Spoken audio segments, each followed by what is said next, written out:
told you yesterday, as a courtesy, that was provided to you so that you would frankly not complain that you didn't get it as quickly as possible. Okay, I am not the custodian of the records. If you have an issue with what was provided to you, how it was provided to you, then take it up with the clerk of court. What does the victim? The victim of your case, the ones are mine. I have to answer to them. They say, Judge, he doesn't pay. What are you doing about it, Judge? Stop. Mr. Sheriff, do it. Use it.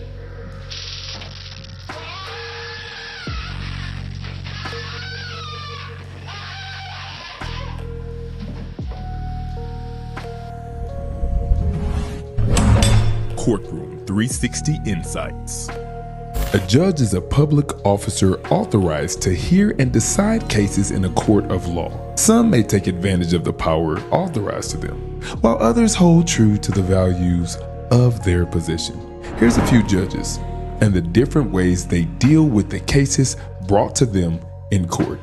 Let's start with Judge Jennifer Dorow, who just might be a saint actually. She was faced with a crime so freaking disgusting. The defendant? This idiot, Darrell Brooks. This super idiot is behind the Waukesha Parade Massacre. On November 21st, 2021, Brooks drove his SUV through the Christmas parade, killing 6 and injuring many others. Instead of showing remorse like a human being during his trial, Brooks was more focused on being a nuisance in the courtroom.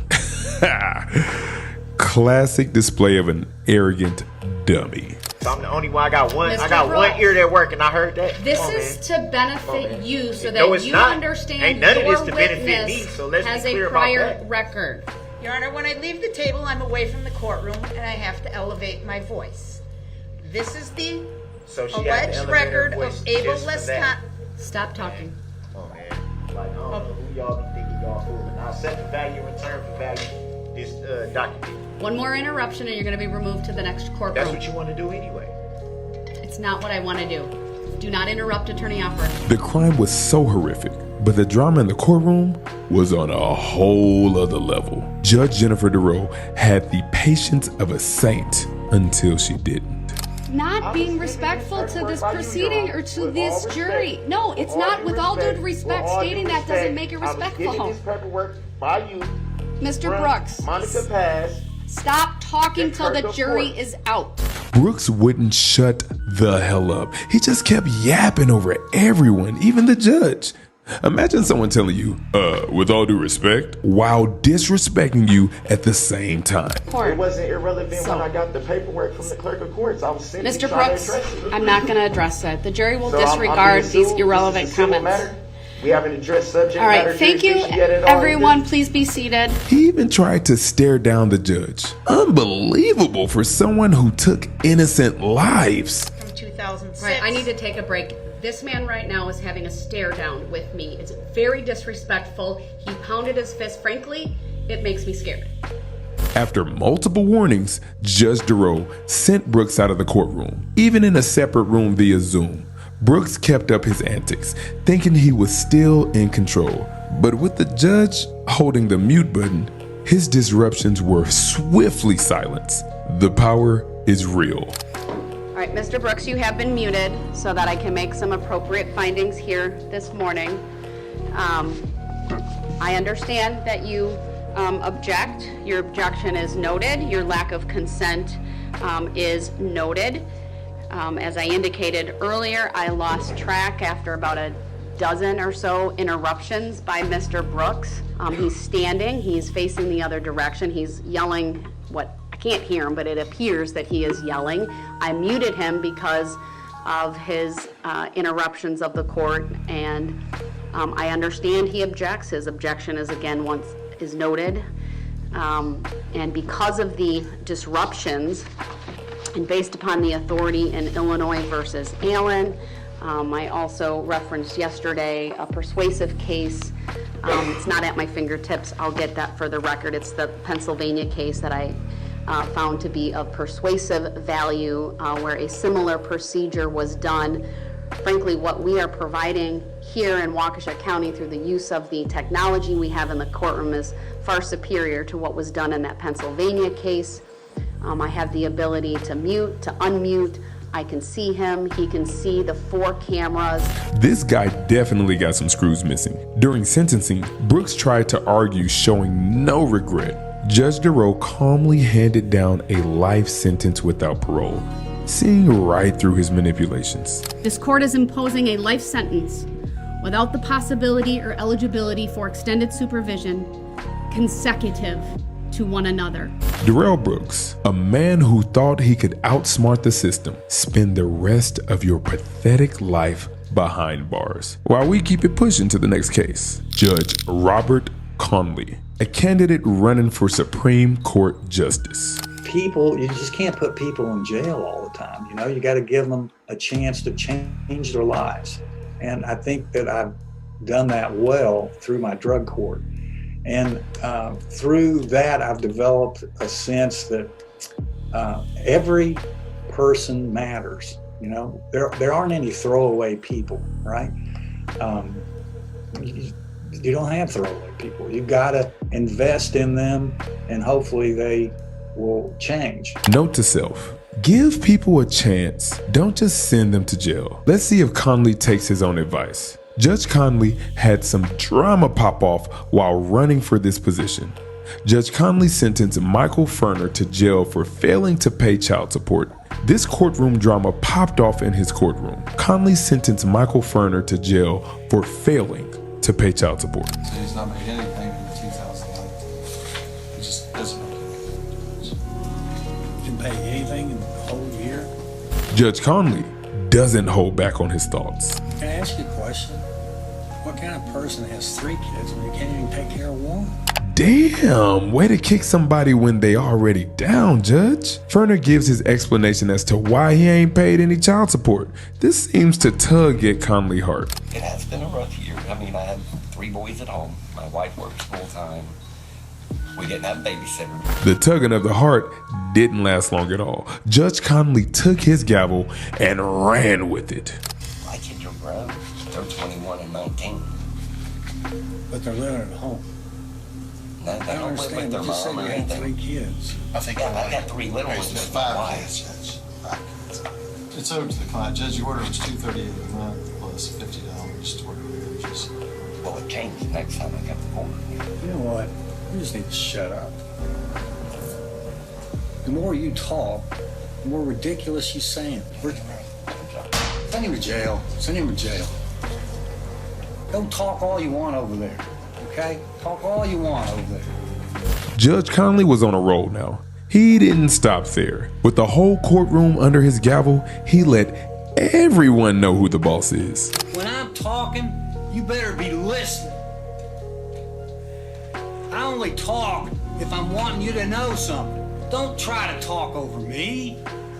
It's the most ridiculous thing in the world. If I'm saying anything, you better be damn listening. After this power trip, you can guess what the next case was. I'll wait.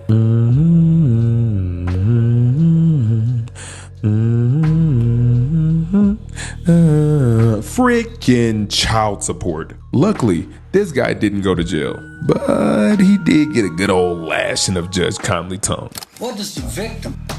Victim in your case, the ones for money. I have to answer to them.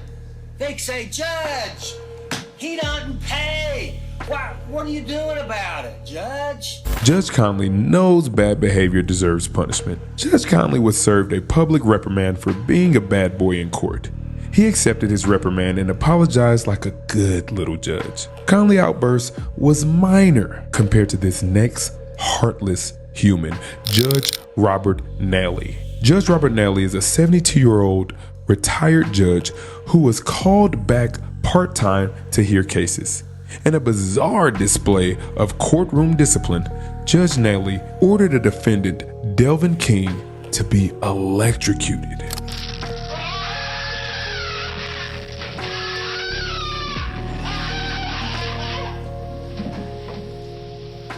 King, representing himself, was reading his statement when Nalley interrupted him, not once, but twice. King, refusing to admit to the authority in charge, continued. Judge Nalley, who decided to teach him some manners, ordered the deputy sheriff to freaking activate King's stun cuff, sending electric shocks through the man's body. Stop. Mr. Sheriff, do it. Use it.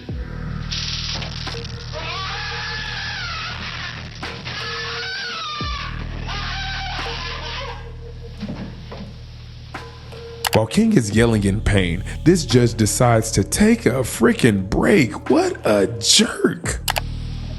All right, I'm going to take 5. Don't calm down and I'll be back. Yes, sir. 5 minutes. Well, damn, who needs order in the court when you got 50,000 volts of electricity at your disposal, right? Can you imagine being in the courtroom watching someone get that kind of evil treatment?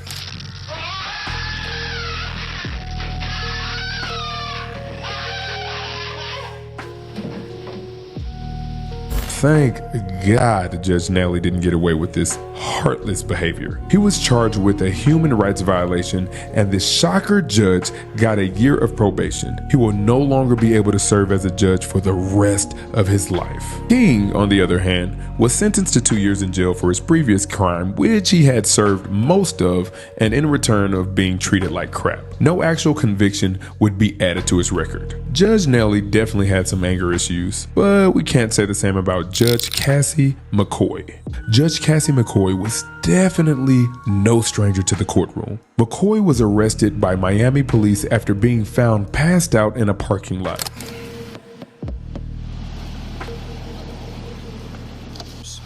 This one. You feeling okay? What are you on? Somebody called in and said that you drove through the ditch. Looked like you're about half asleep in the driver's seat when I come up here. Well, that wasn't me, because I don't know where to go. You have ID? Okay. You been drinking or anything today? No, actually. Okay. All right, why don't you come back to my car and talk to me back here? McCoy denied being under the influence till asked again. You're on something. What have you taken today? I didn't take anything. Are you a drinker? No. When's the last time you've been in trouble for alcohol? I've never had that issue. Never? No. Okay, so January or July of 2008, you didn't get in trouble for alcohol-related offense or anything? Yes, I did. That's funny. This judge knows the law, but don't know how to keep it? You recognize? Who is she? District Judge. She's a drinker. She's a judge. Full bottle of champagne. Don't let her position influence what needs to be done. If you need to administer tests, administer tests. The station where she agrees to take a breathalyzer test. McCoy's blood alcohol level comes back at 0.35, which is 4 times the legal limit. Because officers didn't witness her actually driving, she's booked on a misdemeanor charge of being in control of a vehicle while intoxicated. You have a drinking problem? You do? You understand what kind of position this puts me in? I think you very well understand it because of what you do for a living. I have no clue who you were. My partner knows who you are. What I want you to do is I want you to do the right thing. Oh, that's a good judge. Well, this officer wasn't having no mercy. He then asked her to take the "how much did you drink" test. Without turning your head, I want you to follow my finger with your eyes and your eyes only, okay? Do you understand? Okay. Don't turn your head. Keep your head straight. And that was a fail. Turn around, put your hands behind your back. You're under. Don't make this more difficult than it already is. You're under arrest for actual physical control of a motor vehicle while you're under the influence of alcohol.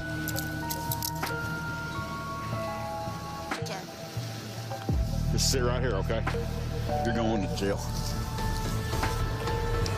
That was very professional. Very I don't give a damn who you are. Very honest. Judge McCoy was then taken back to the station where she was given a breathalyzer test. It comes back 0.35. In this case, she pleaded guilty to a reduced charge, receiving a deferred sentence, but her repeated drunk driving led to a 2-year suspension of her law license, with the additional condition that she seek professional help. You ever seen a can't stop giggling defendant? If you said no, you will today. Penelope Soto. Soto, an 18-year-old girl who thought she could sass her way through a bond hearing. Sadly, that was not the case.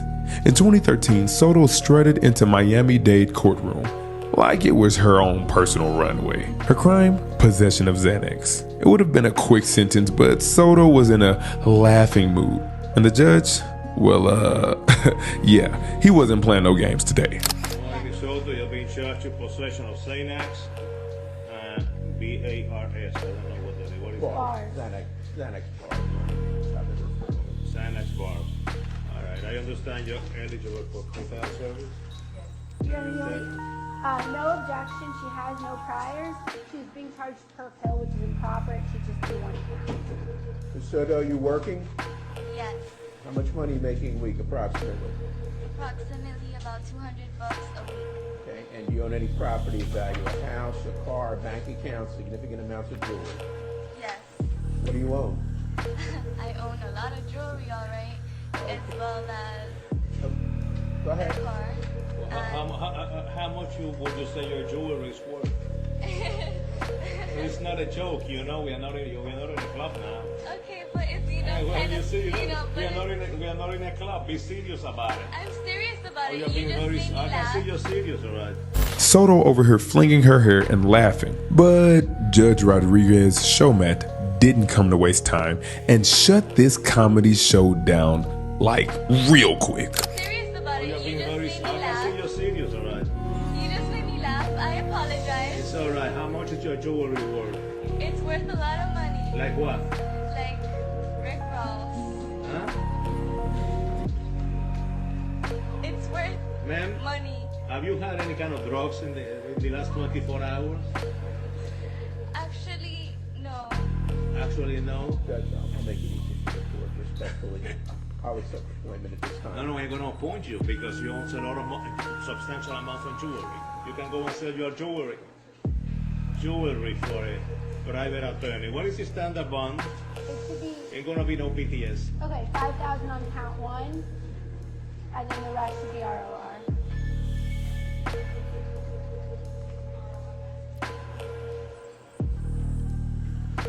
Oh, yeah. This thing's also requesting a referral to Division 51. Because she has no Count one would be 5,000 per hour cost found. Count two would be ROR. This is requesting ROR on count 2 through 26. And refer to Division 51.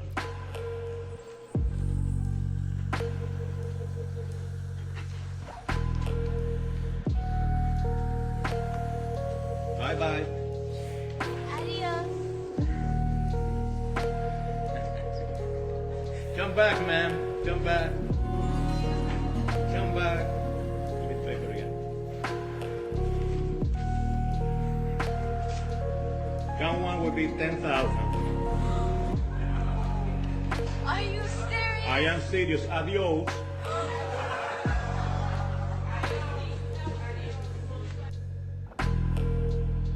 Come back again. Oh, damn, she gave the judge the middle finger? That was a no bueno, mija. Come back again. Bring him back again. I believe I heard you saying to... Yes, I did. I'm not going to the... I believe you... Did you say... Actually, I Did you say that? Yes, sir, I did. Oh, you did say that? I find you in direct criminal contempt. 30 days in the county jail. Damn, that sucks. The flick of the finger plus a curse word equals 10K plus 30 days. A few days in the slammer can change your life for the good or the bad. And for Soto, it was for the good. My behavior was very irrational, and I apologize not only to the court and you, but to my family.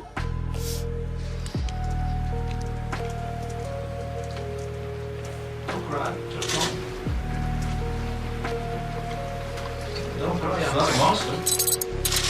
I know I make you laugh, but it's all right. Don't cry. I'm not a monster. Go ahead, tell me. And I normally don't act like that. So. Let me ask you a third question. Do you use Xanax? Do you take any Xanax Sunday? Yes, I did. How many? 2. 2? Good on you, Soto. A year after she completes a drug program, the drug order charges were dropped. What's the lesson to be learned from all this? Well, if you ever go to court, you better pray you have a judge who will have mercy on your soul. 'Cause we don't.